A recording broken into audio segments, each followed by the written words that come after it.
Millionaire CEO needed a fake wife for his sister's wedding, then saw the woman he couldn't forget.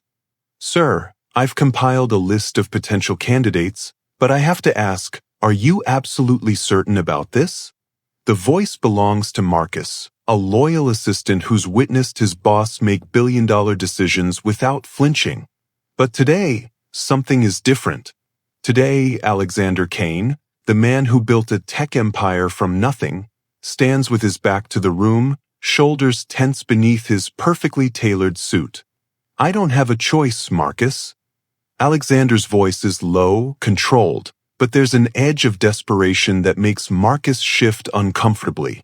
Emma's wedding is in 2 weeks. The whole family will be there, including the board members who still question whether a 34-year-old bachelor can lead Kane Industries into the next decade. But sir, hiring an actress to play your wife, it's not just about the company. Alexander turns, his steel-gray eyes reflecting years of buried pain. Emma is the only family I have left who still believes in love. If she knew that her big brother, the man she looks up to, has been alone all these years because he was too proud, too scared to fight for what mattered most. His voice trails off as his phone buzzes with a text from his sister. Can't wait for you and your mystery wife to finally meet the family. Love you, big brother. Alexander's jaw tightens. The lie he told 6 months ago to get his sister off his back about his love life has now become a trap of his own making. Find me a wife, Marcus. I don't care what it costs. I just need someone who can convince my family that Alexander Kane is capable of love.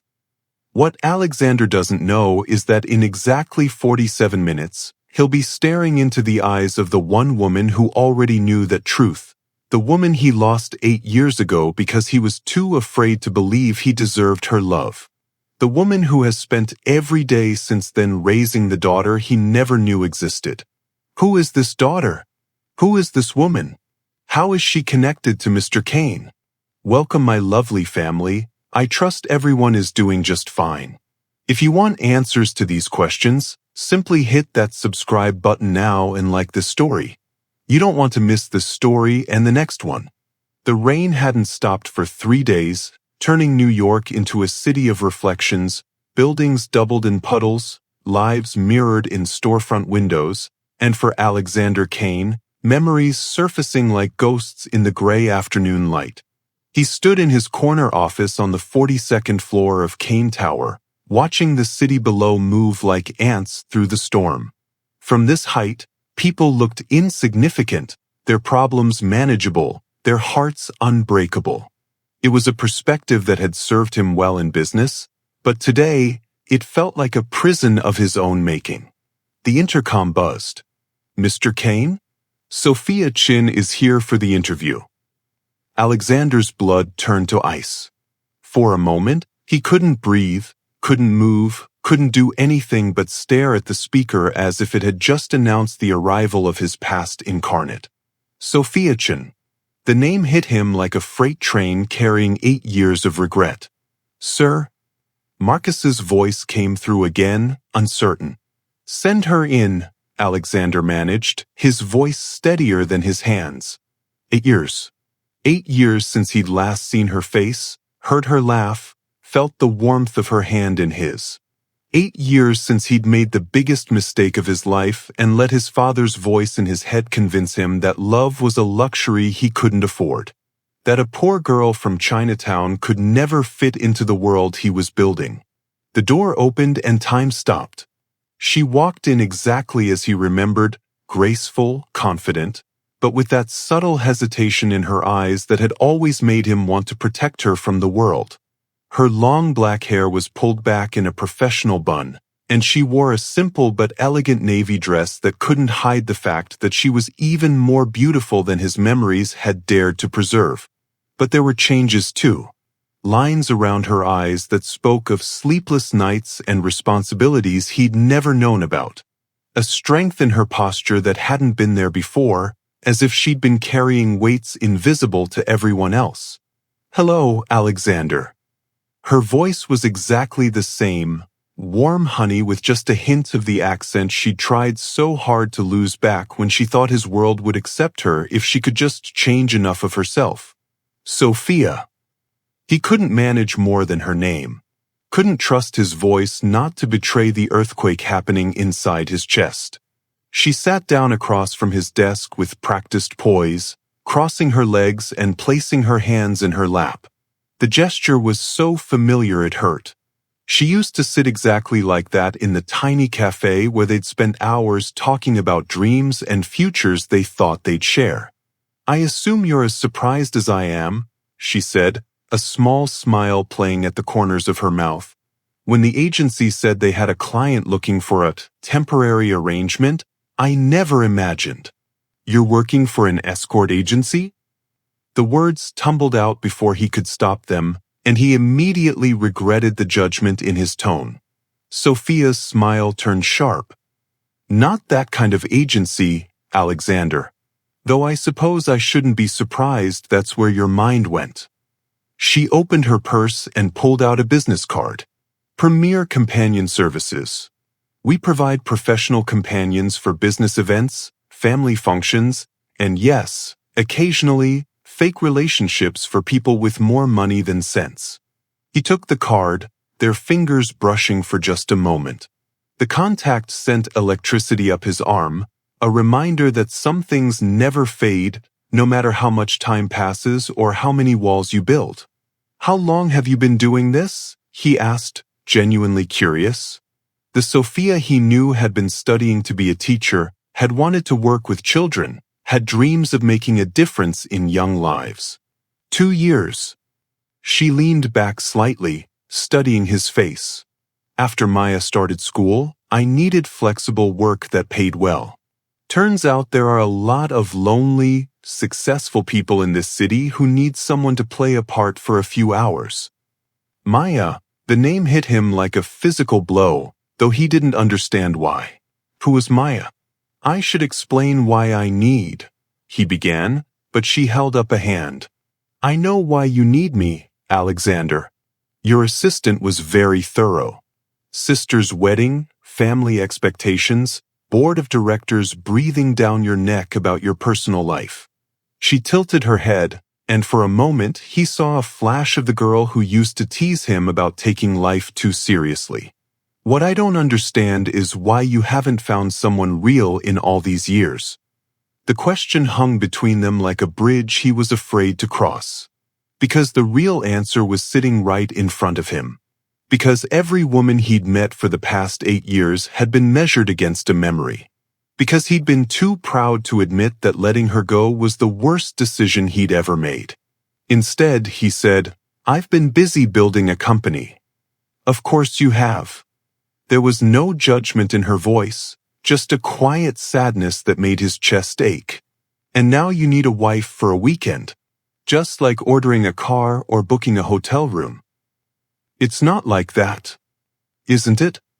She stood up, walking to the window where he'd been standing earlier. "You know, I used to wonder what would happen if we ever saw each other again. I imagined different scenarios, running into you at a coffee shop, seeing you at some charity gala I was catering. I never imagined I'd be interviewing to be your fake wife." The word fake stung more than it should have. "Sofia, about what happened between us." "Don't." She turned around, and he saw something in her eyes he'd never seen before. A wall, a fortress built from years of protecting herself from exactly this moment. "What happened between us was a long time ago. We were different people then. Young, naive, we thought love could overcome anything. Maybe it could have." The words slipped out, honest and raw, before he could stop them. For a moment, her composure cracked. He saw the girl he'd fallen in love with, the one who'd believed in fairy tales and happy endings, who'd made him believe them too. But then the wall went back up, stronger than before. "But it didn't," she said quietly. "And now we're here, negotiating a business transaction. So let's keep it professional." She was right, and he hated her for it. "The wedding is next weekend. 3 days at my family's estate in the Hamptons. You'll need to know enough about our supposed relationship to convince my sister, my mother, and about 50 of their closest friends that we're madly in love. I'm very good at my job, Alexander. I've convinced oil executives that I was their college sweetheart, tech moguls that I was their long-distance fiancé, and pharmaceutical CEOs that I was their trophy wife. I think I can handle pretending to be in love with you for a weekend. The casual way she said it, as if loving him was just another acting job, cut deeper than any insult could have. There's something else, he said, pulling out a folder. You'll need to sign this. She took the non-disclosure agreement, scanning the pages with the efficiency of someone who'd read plenty of contracts. Standard NDA. Though I have to ask, what exactly are you afraid I'll reveal? That the great Alexander Kane is human enough to need companionship. My sister can never know this was fake. His voice was harder now, slipping back into the CEO persona that had protected him for so many years. Emma believes in love, in happy endings. If she found out I hired someone to play my wife just to make her wedding more comfortable, it would break her heart, Sofia finished, understanding immediately. You're protecting her. She's all I have left. The admission hung in the air between them, more vulnerable than he'd intended to be. Sofia's expression softened, and for a moment, she looked at him the way she used to, like she could see straight through all his defenses to the scared boy underneath. I'll do it, she said finally. But I have conditions. Name them. Full payment up front. Professional boundaries at all times. And when it's over, it's over. We go back to our separate lives and pretend this never happened. Each condition felt like another door closing between them, but he nodded. Agreed. She stood up, smoothing her dress. I'll need details about our supposed relationship. How we met, how long we've been together, why we kept it secret. And I'll need to know about your family, their personalities, their expectations, their weaknesses. I'll have Marcus send you everything you need. Good. She moved toward the door, then paused. Alexander. Yes. For what it's worth, I'm sorry about your father.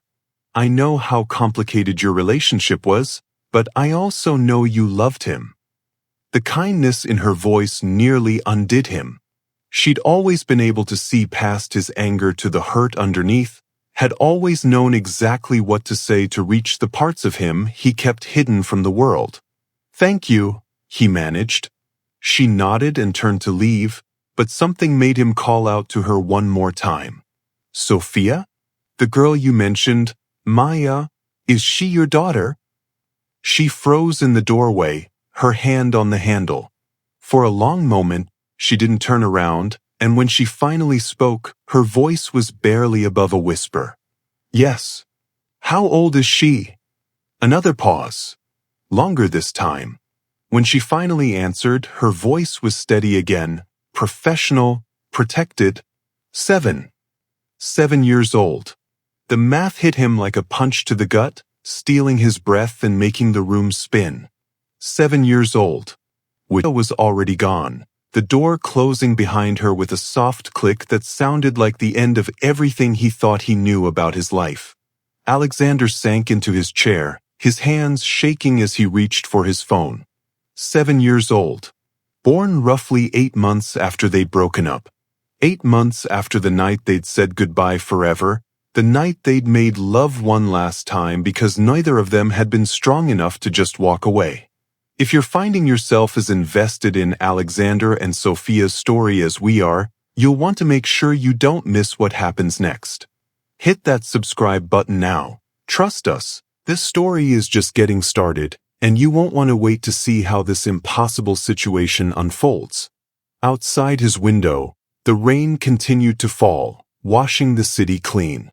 But inside Kane Tower, Alexander Kane sat in his perfect office with his perfect view, finally understanding that some mistakes cast shadows that stretch across years, touching lives in ways you never imagined. And somewhere across the city, Sofia Chen was picking up her daughter from school, preparing to tell the 7-year-old girl with her father's gray eyes that mommy had to work a very special job that weekend. A job that would bring her face to face with the man who had no idea he was about to meet his daughter. That night, Alexander didn't go home to his penthouse apartment with its minimalist furniture and untouched kitchen. Instead, he found himself walking the streets of Chinatown, his expensive shoes splashing through puddles that reflected neon signs in languages he'd never bothered to learn. 8 years ago, this neighborhood had been his second home. He'd known every shortcut, every late-night restaurant, every flower vendor who sold roses for $1 each. He'd walked these same streets holding Sofia's hand, planning a future that felt as real as the concrete beneath their feet. Now he was a stranger here, and the realization cut deeper than he'd expected. He stopped in front of Chen's tea house, the tiny restaurant where Sofia's grandmother had worked 16-hour days to support her family. The neon sign flickered the same way it always had, but through the window he could see new faces, a different family living the same dream Sofia's had once carried. Alexander Kane. I wondered when you'd show up here again. He turned to find Mrs. Liu, Sofia's neighbor from all those years ago. She was smaller now, her hair completely silver, but her eyes were just as sharp as he remembered. Mrs. Liu. He bowed slightly, remembering the respect Sofia had always insisted her community deserved. I was just looking for ghosts, she finished, studying his face with the perception that had always made him slightly uncomfortable. Sofia's grandmother used to say you'd come back someday. That boy carries his heart in his eyes, she'd say. He'll figure out what he threw away, and then he'll come looking for it. Alexander's throat tightened. How is Sofia? Really? Mrs. Liu was quiet for a long moment, weighing whether he deserved an answer. Finally, she sighed. Come, walk with me. They walked slowly through the narrow streets, past vendors closing up for the night and families heading home from late dinners. The rhythm of the neighborhood was exactly as Alexander remembered. Life lived openly, spilling from apartments onto stoops, from restaurants onto sidewalks. After you left, Mrs. Liu began, Sofia was broken. Not just sad, broken. Like someone had reached inside her chest and rearranged all the pieces wrong. Alexander closed his eyes, but Mrs. Liu wasn't finished. She tried to hide it, of course. Went back to school, kept working at the restaurant, smiled when people asked about her handsome boyfriend with the fancy car. But we all knew. The light in her eyes was gone. They passed a playground where Alexander remembered pushing Sofia on the swings, both of them laughing like children even though they were already planning their adult lives together. Then she got sick, Mrs. Liu continued. Morning sickness that lasted all day. At first, we thought it was just heartbreak making her ill. Then we realized. Alexander stopped walking. She was pregnant. 7 months along before she even told her grandmother. Can you imagine? Carrying that secret, that fear, all alone. Mrs. Liu's voice hardened. Her grandmother wanted to call you. Sofia refused. Said you'd made your choice, and she wouldn't trap you with a baby you never asked for. The words hit him like physical blows. Sofia had been alone, scared, carrying his child while he'd been throwing himself into building his company, convincing himself that success would fill the Sofia-shaped hole in his life. Maya, he whispered, beautiful little girl. Looks just like her father, but with her mother's heart. Mrs. Liu stopped at a corner, studying his face again. Sofia never told her about you. What was the point? You were gone, building your empire, and Sofia was working 3 jobs trying to keep them afloat. 3 jobs? Teaching during the day, waiting tables at night, cleaning offices on weekends. Sometimes Maya would sleep on the floor of whatever building Sofia was cleaning, covered in her mother's jacket. Mrs. Liu's voice softened. But Sofia never complained. Never asked for help. Just loved that little girl with everything she had and pretended it was enough. Alexander leaned against a lamppost, overwhelmed by the weight of what he was learning. All these years, while he'd been congratulating himself on his business success, Sofia had been raising their daughter alone, sacrificing everything to give Maya the life she deserved. "Why are you telling me this?" he asked. "Because you're here," Mrs. Liu said simply. "After 8 years, you're standing in this neighborhood again, looking like a man who's finally ready to face what he ran from. And because Maya asks questions now. Where's my daddy? Why don't I have a daddy like the other kids?" Sofia tells her that some people aren't meant to be together, but that doesn't stop a 7-year-old from wondering. The image of a little girl with his eyes asking about her absent father was almost too much to bear. "Does Sofia know you're talking to me?" Mrs. Liu smiled for the first time since they'd started walking. Sofia doesn't know a lot of things. She doesn't know that Maya draws pictures of families with daddy figures that look suspiciously like the photos Sofia keeps hidden in her jewelry box. She doesn't know that her daughter has been asking for a daddy for Christmas for the past 3 years. And she doesn't know that despite everything she's been through, she still says your name in her sleep sometimes. Alexander's heart stuttered. She does. Love doesn't just disappear because it's inconvenient, Mr. Kane. It goes underground like a river.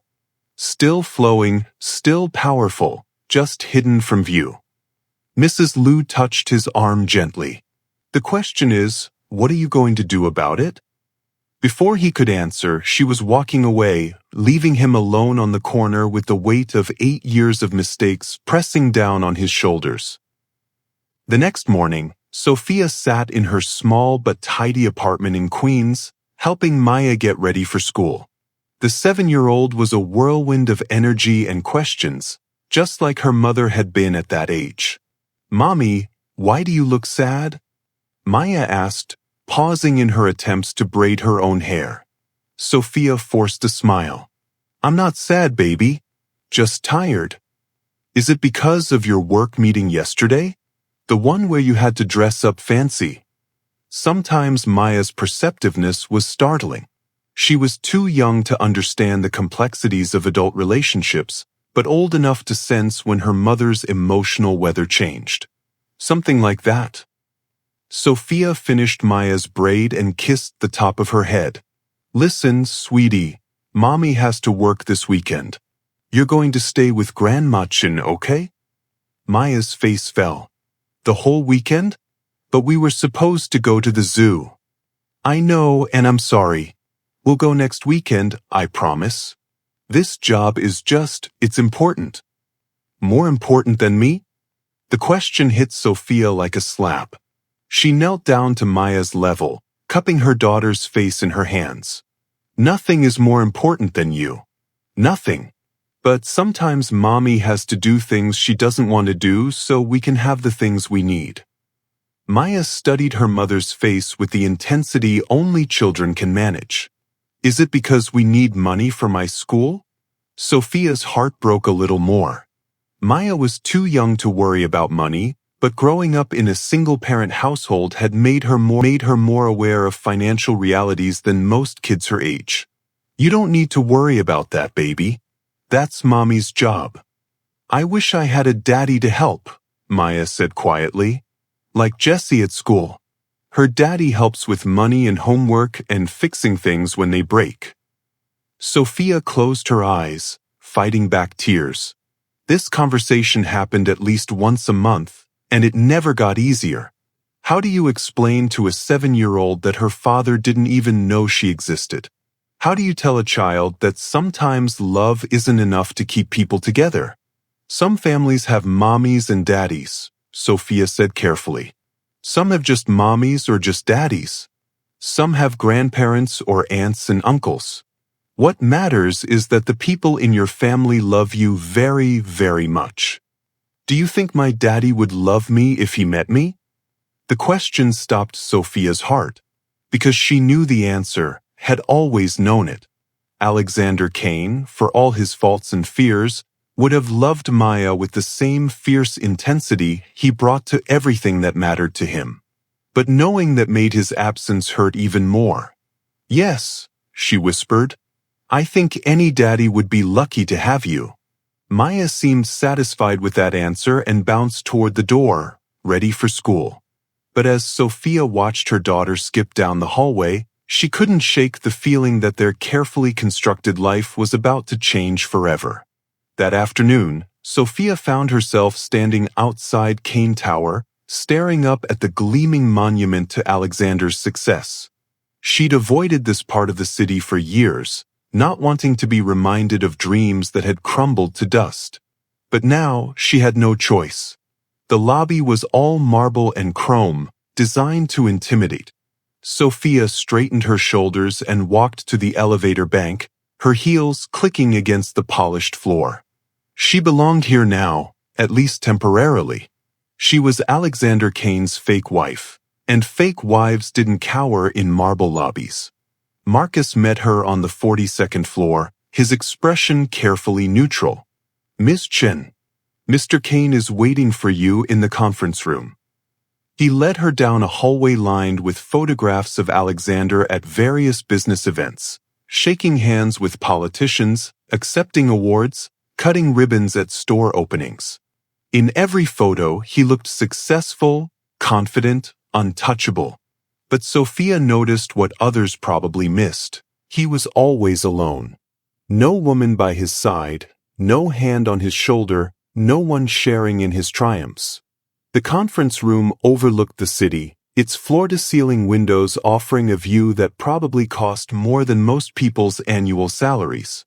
Alexander stood with his back to the door, just as he had the day before, and Sofia wondered if this was his default position. Always looking out, never letting people see his face. "You came," he said without turning around. "I signed a contract. I honor my commitments." He turned then, and Sofia saw something different in his expression, pain, regret. And underneath it all, a hope so fragile it made her chest ache. "I went to Chinatown last night," he said quietly. Sofia's composure slipped for just a moment. "Why?" "I needed to remember. To understand what I threw away." He moved closer, and Sofia caught a hint of his cologne, the same scent he'd worn 8 years ago, the one that used to cling to her clothes and hair and make her feel safe. "I ran into Mrs. Liu." Sofia's blood turned cold. "What did she tell you?" The truth you should have told me 8 years ago." "Which truth would that be?" Sofia's voice was sharp now, defensive. "That I was pregnant? That I spent the first 4 months throwing up every morning while working double shifts to save money for doctor visits I couldn't afford? That I cried myself to sleep every night wondering how I was going to raise a baby alone?" "Yes," Alexander said simply. "All of it." "And then what?" Sofia's composure finally cracked, 8 years of suppressed anger and hurt spilling out. "You would have come back out of obligation? Married me because you had to, not because you wanted to? Built a life together based on guilt instead of love. You don't know what I would have done because you didn't give me the chance. I gave you every chance."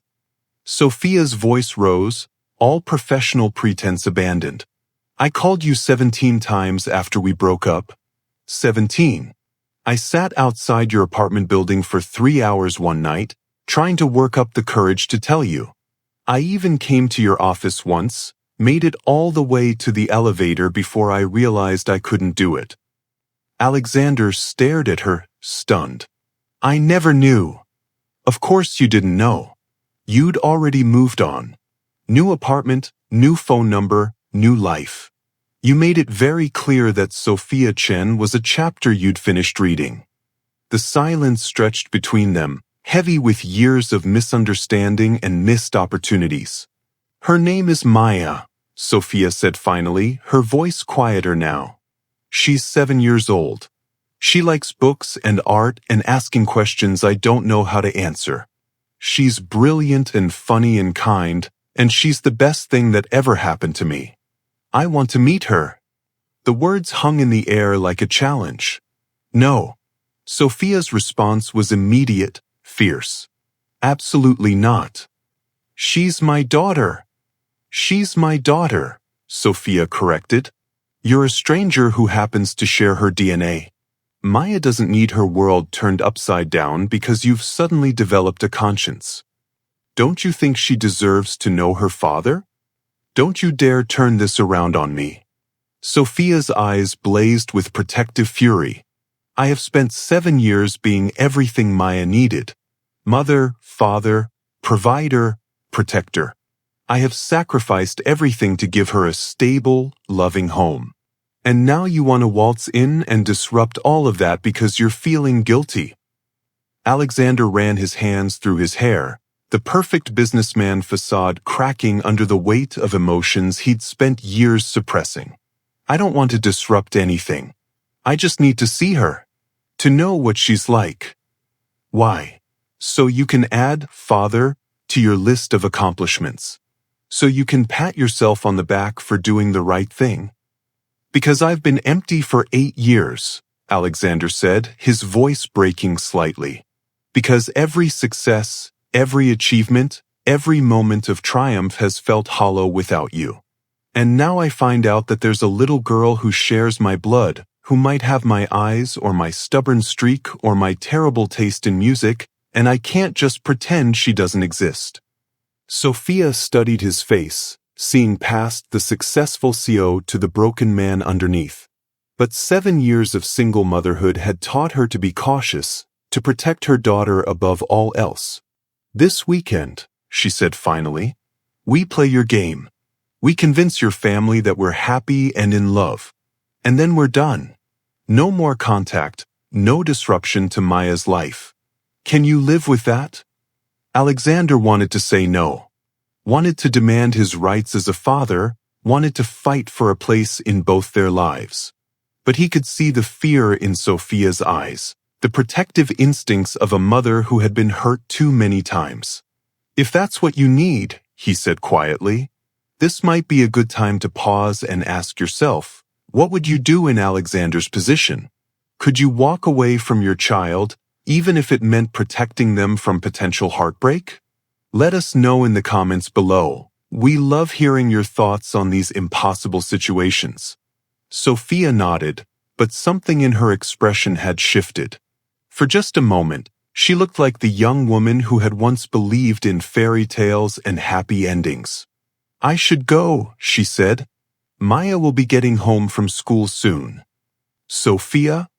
Alexander called as she reached the door. What's she like? Our daughter? Sofia paused, her hand on the door handle. When she spoke, her voice was soft with maternal love. She has your eyes, your curiosity about how things work, and your stubborn determination when she wants something. A small smile played at the corners of her mouth. But she has my heart. She sees the good in everyone, believes the best of people even when they don't deserve it. She's everything beautiful about both of us and nothing broken. And then she was gone, leaving Alexander alone with the knowledge that somewhere across the city, a little girl who looked like him was doing homework at a kitchen table, completely unaware that her father was finally, desperately, trying to find his way home. Outside the conference room windows, the sun was setting over Manhattan, painting the sky in shades of orange and pink. It was the kind of sunset Alexander and Sofia used to watch together from the rooftop of her grandmother's building, making wishes on the first stars and believing that love could conquer anything. Now, 8 years later, they were both about to discover whether some wishes are worth waiting for, and whether love, real, complicated, imperfect love, the weight of all the years between. The wedding weekend would test everything they thought they knew about themselves, each other, and the family they had accidentally created and lost and might, just possibly, find again. The Kane family estate in the Hamptons stretched across 47 acres of pristine oceanfront property, a monument to old money and older secrets. As Alexander's car pulled through the iron gates on Friday afternoon, Sofia pressed her face to the window and tried not to let her amazement show. She'd seen wealth before, had cleaned the offices of billionaires, had served champagne at galas where the jewelry alone could fund a small country's GDP. But this was different. This wasn't just money. It was legacy, tradition, the kind of generational power that shaped presidents and toppled governments. Impressive, isn't it? Alexander said, following her gaze. Intimidating is more like it. Sofia smoothed her dress, a designer piece Alexander had insisted on buying for her, despite her protests. Your family lives here? My mother does. Emma usually lives in the city, but she's been here for the past month planning this circus. Alexander's grip tightened on the steering wheel. Sofia, there's something you need to know before we go in there. My family, they're going to test you. They'll smile and welcome you, but underneath, they'll be looking for cracks, for proof that you don't belong. Sofia turned to study his profile. Is that what they did to me before? 8 years ago? Alexander was quiet for so long that Sofia thought he wouldn't answer. Finally, he sighed. My father convinced me that you were using me. That a girl from your background could never truly love someone like me without ulterior motives. His voice was barely above a whisper. I was young and stupid enough to believe him.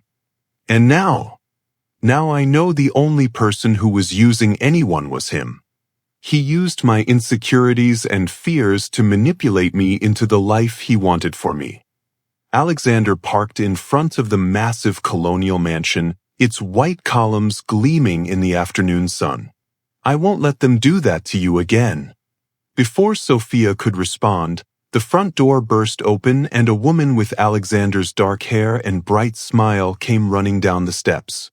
Emma Kane was everything Sofia remembered, beautiful, vivacious, and genuinely kind in a way that seemed impossible for someone raised in this world. Alex! Emma threw her arms around her brother, then immediately turned to Sofia with tears in her eyes. And you must be the mysterious woman who finally captured my impossible brother's heart. Sofia found herself pulled into a warm embrace that smelled like expensive perfume and wedding stress. Hello, Emma. I'm Sofia. I can't believe he kept you hidden for so long, Emma said, holding Sofia at arm's length to study her face. Though now that I see you, I understand why he was being so protective. You're absolutely gorgeous. Thank you, Sofia managed, caught off guard by the genuine warmth in Emma's voice. Come on, let me show you around before Mother descends like a well-dressed hurricane. Emma linked arms with both Sofia and Alexander, leading them toward the house. I have to warn you, she's been planning this meeting, for weeks. The interior of the house was exactly what Sofia had expected. Marble floors, crystal chandeliers, oil paintings of stern-faced ancestors judging everyone from their gilded frames. But what she hadn't expected was how comfortable Alexander looked here, how naturally he moved through rooms that probably cost more than most people's houses. This was his world, had always been his world, and Sofia was just visiting. Sofia, darling, welcome to the family. The voice came from the top of the grand staircase, where Eleanor Kane descended like a queen granting an audience. She was 72 years old but looked 60, her silver hair perfectly styled, her navy dress impeccably tailored. She moved with the confidence of a woman who had never doubted her place in the world. Mrs. Kane, Sofia said, extending her hand. Thank you for having me. Eleanor's handshake was firm, her blue eyes sharp as they assessed Sofia from head to toe. Please, call me Eleanor. We're family now, after all. The smile didn't quite reach her eyes. Though I must say, I'm surprised Alexander kept you secret for so long. We were beginning to think he'd never find someone suitable. The pause before suitable was deliberate, loaded with meaning that everyone in the room understood. I prefer to keep my private life private, Sofia said smoothly, falling easily into the role she'd been hired to play. Alexander respects that about me. How refreshing, Eleanor replied. So many young women today seem to live their entire lives on social media. I suppose that's not an issue in your profession. Another loaded pause. Another test. Teaching can be very rewarding, Sofia said, keeping her voice level. Children are so honest about their feelings. They haven't learned to hide behind polite words yet. Alexander stepped closer to Sofia, his hand finding the small of her back in a gesture that looked protective and possessive. Mother, Sofia must be tired from the drive. Perhaps we could save the interrogation for dinner? Of course, darling. I've put you both in the blue suite. I hope that's appropriate. The implication hung in the air like smoke. Eleanor Kane was making it clear that she knew exactly what kind of arrangement this was, even if she couldn't prove it. That's perfect, Sofia said, surprising herself with how steady her voice sounded. Alexander and I appreciate your hospitality. As they were led upstairs by a uniformed housekeeper, Sofia caught Alexander's eye. He looked impressed, almost proud, and for a moment she remembered why she'd fallen in love with him in the first place. Behind all the walls and defenses, there was still a man who appreciated strength, who valued honesty even when it was uncomfortable. The blue suite was larger than Sofia's entire apartment, with a king-sized bed that dominated the room like an elephant no one wanted to acknowledge. 2 wingback chairs sat by the window, separated by a small table that would serve as the demilitarized zone between them. I'll take the chair, Alexander said immediately. Don't be ridiculous. This is your family home. I'll take the chair. Sofia. Alexander. She turned to face him, and suddenly they were standing much closer than was safe. We're both adults. We can share a bed without it meaning anything. But even as she said it, Sofia knew it was a lie. Being this close to him again, smelling his cologne, seeing the way the afternoon light caught the gray in his eyes, it all felt dangerous, like standing at the edge of a cliff she'd already fallen from once. Right? Alexander said, his voice rougher than usual. It doesn't mean anything. A knock on the door saved them both from the tension crackling between them. Come in, Alexander called. Emma peeked her head around the door. Sorry to interrupt, but I wanted to give Sofia some. She stepped into the room carrying a small jewelry box. This was our grandmother's. She always said it should go to the woman who finally tamed Alexander. Inside the box was a delicate pearl necklace, clearly an antique and obviously priceless. Sofia stared at it in shock. Emma, I can't. Of course you can. You're going to be my sister-in-law soon, right? Emma's eyes sparkled with mischief as she looked between Sofia and Alexander. Unless there's something you two aren't telling me? The question hung in the air like a challenge. Sofia could feel Alexander's tension from across the room, could practically hear him calculating the risks and benefits of various responses. Actually, Sofia heard herself say, there is something we haven't told you. Alexander went very still.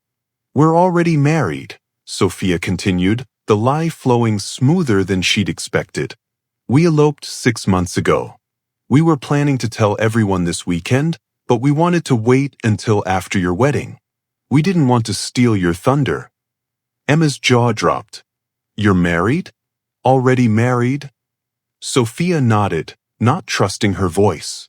She had no idea where the lie had come from, but now she was committed to it. Oh my God, Alex, why didn't you tell me?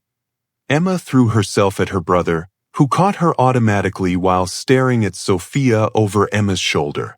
This is amazing. You're actually married. Surprise, Alexander managed weakly. Wait until Mother finds out. She's going to die. She's been planning your wedding in her head for 30 years. Emma pulled back to look at both of them. But why keep it secret? Why not have a big celebration? Sofia and Alexander looked at each other, both thinking the same thing. Because real marriage requires real love, and they'd lost that a long time ago. We wanted it to be just ours for a while, Sofia said finally. Something private and special before it became about guest lists and flower arrangements and family politics. Emma nodded, understanding immediately. Mother would have turned it into a state dinner. You were smart to elope. She hugged Sofia again. I'm so happy for you both. And I'm so happy I finally have a sister. After Emma left, promising to keep their secret until they were ready to announce it, Alexander and Sofia stood in the middle of the beautiful room, staring at each other in shock. Why did you say that? Alexander asked quietly. I don't know. Sofia sank into one of the chairs, suddenly exhausted. Your sister was looking at us like she knew something was wrong, and I panicked. I thought it would buy us time, make the weekend easier. You realize what this means? If we're supposedly married, my family is going to expect. He didn't finish the sentence, but Sofia knew what he meant. Married couples didn't maintain professional boundaries. They touched each other, kissed each other, showed affection that couldn't be faked. We're good actors, Sofia said, trying to convince herself as much as him. We can handle it. But as the afternoon wore on, Sofia began to realize how wrong she was. Dinner was a formal affair in the mansion's grand dining room, with Alexander's extended family and Emma's future in-laws gathered around a table that could seat 20. Sofia found herself seated next to Alexander, his hand resting casually on her knee in a gesture that looked natural but sent electricity shooting up her spine. You know that feeling when you're watching something unfold and you just know it's about to get complicated? That's exactly where we are right now, and trust me, you won't want to miss what happens next. If you're not subscribed yet, do it now, because this story is about to take a turn that will change everything. So, Sofia, said Richard Kane, Alexander's uncle and a member of the company's board of directors, Alexander tells us you're a teacher. How quaint. The condescension in his voice was barely masked, but Sofia had been preparing for this kind of attack all day. I love working with children, she replied smoothly. They're so honest about their emotions. No hidden agendas, no manipulation. It's refreshing after spending time with adults. Richard's wife, Patricia, leaned forward with a sharp smile. And where did you and Alexander meet? I don't recall seeing you at any of our usual social functions. We met at a coffee shop, Sofia said, sticking as close to the truth as possible. Alexander was stressed about a business deal, and I was grading papers. We started talking and... She looked at Alexander, allowing real emotion to creep into her voice. Sometimes you just know when you've met someone special. Alexander's hand tightened on her knee, and when she looked at him, she saw something in his eyes that made her breath catch. For just a moment, it wasn't an act. The way he was looking at her, like she was the most important thing in the room, was exactly how he used to look at her 8 years ago. How romantic, Eleanor said dryly. And the wedding? It must have been quite intimate if none of us were invited. It was perfect, Sofia said, her voice soft with manufactured emotion. Just the two of us and the officiant. Alexander wore a gray suit that matched his eyes, and I wore a simple white dress. Nothing fancy, just us. She was describing the wedding she'd always dreamed of having with him, back when she thought fairy tales could come true. We exchanged rings on the beach at sunset, Alexander added suddenly, his voice rough with something that sounded almost like memory. Sofia cried when I promised to love her for the rest of my life. The table fell silent, everyone caught off guard by the raw emotion in Alexander's voice. Even Sofia stared at him in shock. He was supposed to be acting, but something in his tone suggested he was remembering a different moment, a different promise made a long time ago. Well, Emma said finally, her voice thick with tears, That's the most romantic thing I've ever heard."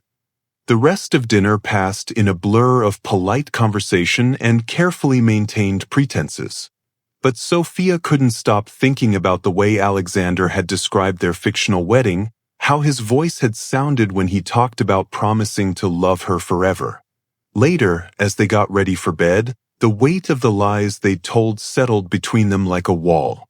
"We need to be more careful," Sofia said, brushing her teeth with the designer toiletries that had been laid out for her. "You'll suspect something." Richard suspects everyone of everything. It's his nature. Alexander emerged from the walk-in closet wearing pajama pants and nothing else, and Sofia had to grip the marble countertop to steady herself. 8 years, and he still had the power to make her forget how to breathe. "Sofia? Are you all right?" She looked up to find him standing in the doorway, concern written across his features. In the bathroom's soft lighting, with his hair mussed and his defenses down, he looked like the young man she'd fallen in love with all those years ago. "I'm fine," she managed. "Just tired." But as they settled into the enormous bed, careful to maintain distance between them, Sofia knew she was lying. She wasn't fine. She was drowning in memories and regrets and a love she'd never been able to kill, no matter how hard she tried. And tomorrow, she would have to wake up and pretend to be married to the only man she'd ever loved, knowing that when the weekend was over, she'd have to let him go all over again. The only question was whether her heart would survive it this time. Outside their window, the ocean waves crashed against the shore with the same relentless rhythm they'd maintained for millions of years. Some forces of nature, Sofia thought as she lay awake listening to Alexander's breathing, were too powerful to fight. She was about to discover whether love was one of them. Saturday morning dawned gray and drizzly, as if the weather itself was holding its breath for what was to come. Sofia woke to find Alexander already gone from the bed, the sound of the shower running behind the closed bathroom door. For a moment, she allowed herself to imagine a different life, one where waking up next to him was normal, where the sound of him getting ready for the day was just another part of their routine. Then reality crashed back, and she remembered that today was Emma's wedding. Today, she would play the perfect wife one last time before walking away forever. The wedding ceremony was held in the estate's rose garden, with Emma radiant in her grandmother's vintage gown and her new husband looking like he couldn't believe his luck. Sofia watched from the second row, Alexander's hand warm in hers, and tried not to think about the wedding they described to his family the night before, the sunset beach ceremony that had never happened but felt more real than anything else in her carefully constructed performance. "You okay?" Alexander whispered during the exchange of vows. Sofia nodded, not trusting her voice.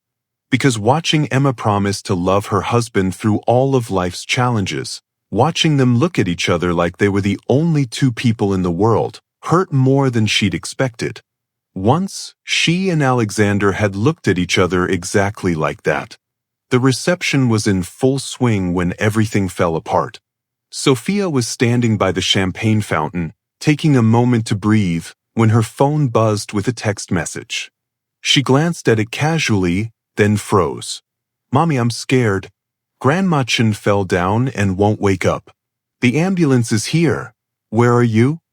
The phone slipped from Sofia's nerveless fingers, clattering onto the marble floor. Maya, her 7-year-old daughter, was alone, scared, dealing with an emergency while Sofia was playing dress-up at a fancy wedding. "Sofia?" Alexander appeared at her side, having witnessed her shock. "What's wrong?" She couldn't speak, couldn't breathe, couldn't do anything but stare at the cracked screen of her phone displaying her daughter's terrified message. Alexander picked up the phone, read the text, and went completely still. "We need to go," Sofia managed. "Now I have to, Maya needs." "Hey!" Alexander's hands were on her shoulders, steady and warm. "We'll go. Right now.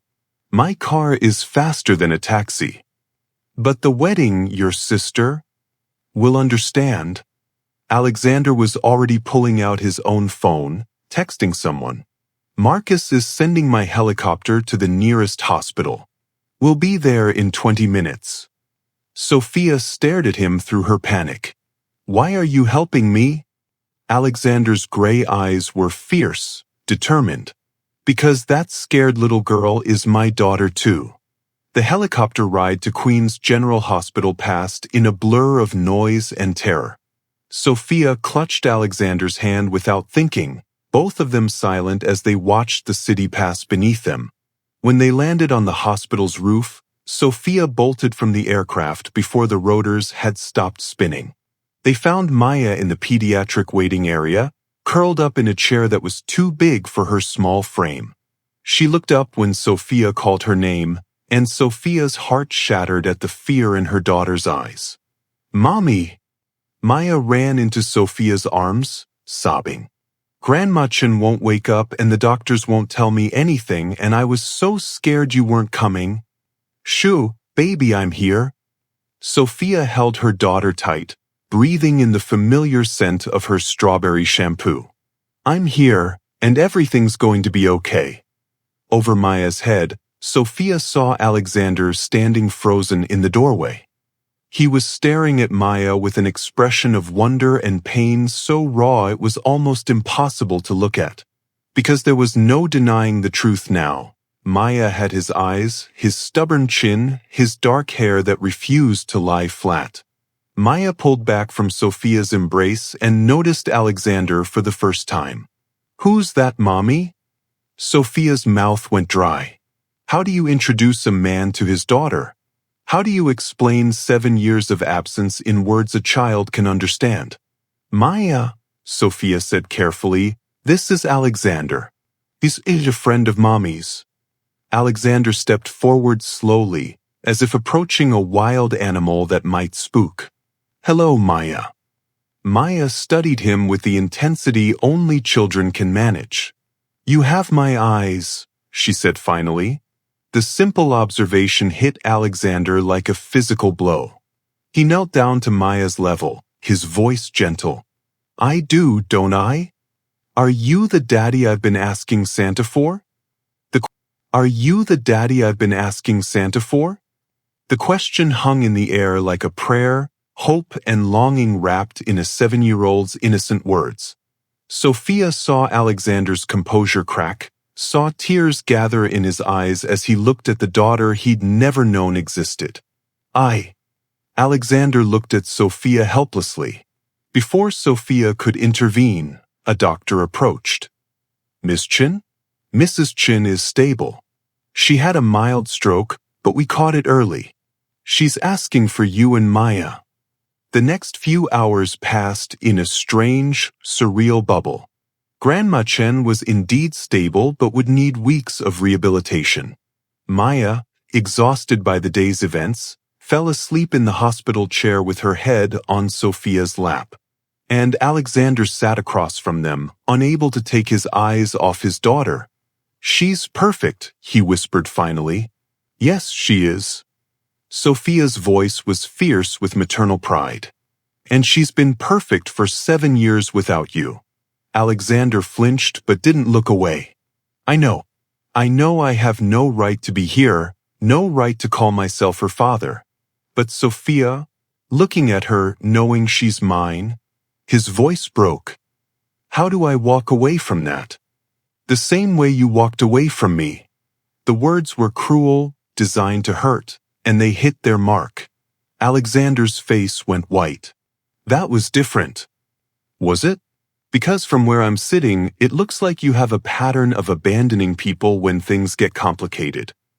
We know this conversation is intense, but we couldn't look away either.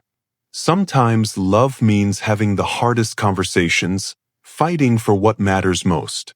If this story is hitting you as hard as it's hitting us, make sure you're subscribed, because you won't want to miss how this impossible situation resolves. You're right, Alexander said quietly. I am a coward. I ran 8 years ago because I was scared I wasn't good enough for you, scared I'd turn into my father, scared I'd destroy everything I touched.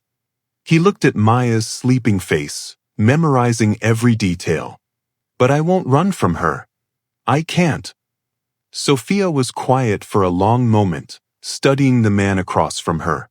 The boy she'd loved had been afraid of his own emotions, terrified of vulnerability. But this man was willing to sit in a hospital waiting room, willing to face his worst fears for the chance to know his daughter. She asks about you, Sofia admitted finally. About her father. I tell her that some people aren't meant to be together, but that doesn't stop her from wondering. What do you tell her when she asks if I would love her? Sofia's eyes filled with tears. I tell her yes. Because despite everything you put me through, I know you would love her with everything you have. Alexander was quiet for so long that Sofia thought he might not respond. When he finally spoke, his voice was raw with emotion. I loved you with everything I had too. I was just too scared and stupid to fight for it. And now? Alexander stood up slowly, moving to kneel beside Sofia's chair. When he spoke, his voice was steady, sure. Now I'm asking, no, I'm begging for a second chance. Not because I deserve it, but because she deserves a father who will fight for her every single day for the rest of his life. And because you deserve a man who will never be stupid enough to let you go again. Sofia looked down at Maya, still sleeping peacefully, then back at Alexander. And if I say no? If I decide that 7 years is too long, that some mistakes can't be forgiven, then I'll respect that. But I'll also spend every day trying to prove that I'm worth the risk. That we're worth the risk. Before Sofia could respond, Maya stirred in her lap, blinking sleepy eyes at the two adults staring at each other with tears on their faces. Mommy? Are you crying because you're happy or because you're sad? Sofia smiled through her tears, touching her daughter's cheek. I think I'm crying because I'm both, baby. Maya sat up and looked at Alexander, then back at her mother. Is he staying? The man with my eyes. Sofia met Alexander's gaze, seeing past 8 years of pain to the love that had never really died, just gone underground like Mrs. Liu had said.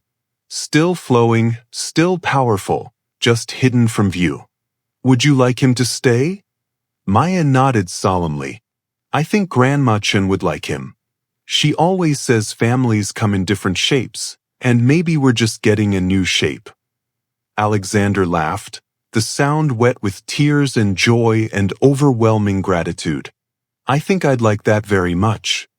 3 months later, Sofia stood in the same rose garden where Emma had gotten married, wearing a simple white dress and holding a bouquet of wildflowers Maya had picked that morning. Alexander waited for her at the altar, their daughter between them as their flower girl and witness to the promise they were finally ready to make. You may kiss the bride, the officiant said. And as Alexander Kane kissed Sofia Chen Kane while their daughter cheered and his sister sobbed happy tears in the front row, Sofia realized that some love stories don't end when you think they do. Sometimes they just pause, waiting for the right moment, the right reasons, the right courage to begin again. Sometimes the best love stories are the ones that take 8 years and a fake marriage and a 7-year-old girl who believes in happy endings to finally come true.